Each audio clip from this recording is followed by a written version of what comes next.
I have some brand new Star Trek fan fiction for you right here. Captain's log, stardate 3131. On a routine stop to pick up supplies from the M-class planet Destin Orion, the landing crew was arrested and placed on trial for alleged crimes not committed and without representation. Including in the crew were 3 supply staff, Dr. McCoy, Spock, and Captain Kirk, who were there for diplomatic reasons. High upon the gallows, the 3 supply staff hung dead by the nooses tied around their necks. To their left stood the 3 officers standing above trapdoors, each with a noose around their necks, and to the far right, next to Kirk, stood the hangman executioner, ready to press the individual buttons to send each of the accused to their deaths as ordered. Dr. McCoy, a tall woman dressed in uniform, said, looking up to the distressed doctor, "You are accused of kidnapping and the attempted murder. How do you plead?" "Not guilty," McCoy replied. "Just like the other 3 of my crew you murdered. Where is my defense?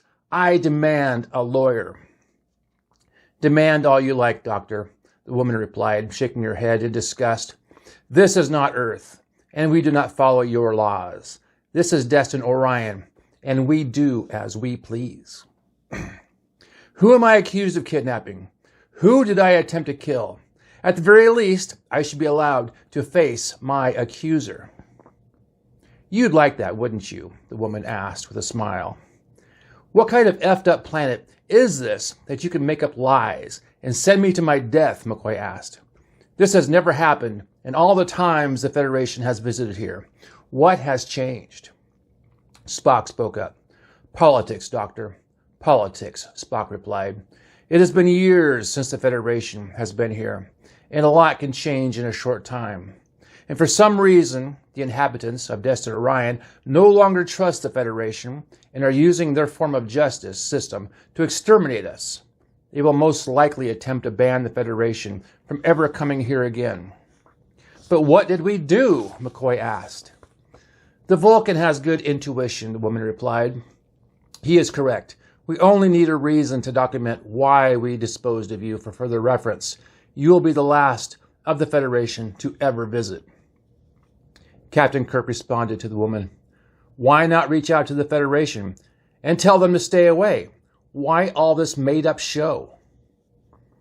The woman nodded her head, and the trapdoor under McCoy released, dropping the doctor 4 feet to his death as his neck snapped. The sound of the door bounced off the distant wall and shot back to Kirk and Spock, who watched the now-dead doctor dangle above the ground. "Because 6 dead crew will have more of an impact than a request," the woman replied. "Your Federation will be less likely to approach again if they feel their staff is threatened." "But you risk the threat that the Federation will invade your planet and take revenge," Kirk replied. "That is a risk we are willing to take," the woman replied. "Obviously." "Who is in charge here?" Kirk asked. "You?" The woman paused for a moment. "I am in charge of your executions. That's all you need to know." "As the captain of the Enterprise, I demand I speak to whoever is in charge," Kirk snapped. "You demand?" the woman scoffed. "You're a minute from joining your doctor.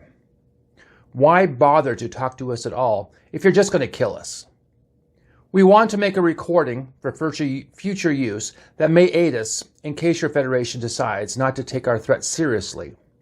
And you will edit the recording to suit your needs, I assume." "Of course," the woman replied. "Like you said, this is politics." "Who is your leader now? Who made these changes?" Kirk asked. "I did," another woman's voice called out. She was standing with a group who had just entered the doorway to the execution room. "Who are you? What is your name?" Kirk asked. "You don't recognize me?" the woman asked. "How soon you forget." Kirk looked at the woman, and suddenly it dawned on him who she was. She was the daughter of a woman he had a relationship with many years ago, but forgot her name. But she was a child then.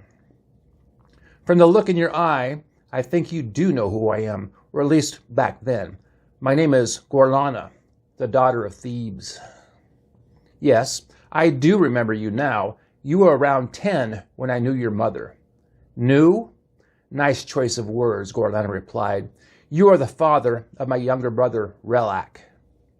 Kirk was dumbfounded. I had no idea, Kirk replied. My mother chose not to tell you. For that I am grateful. The last thing we needed was a starship captain as a father, or in my case, a stepfather.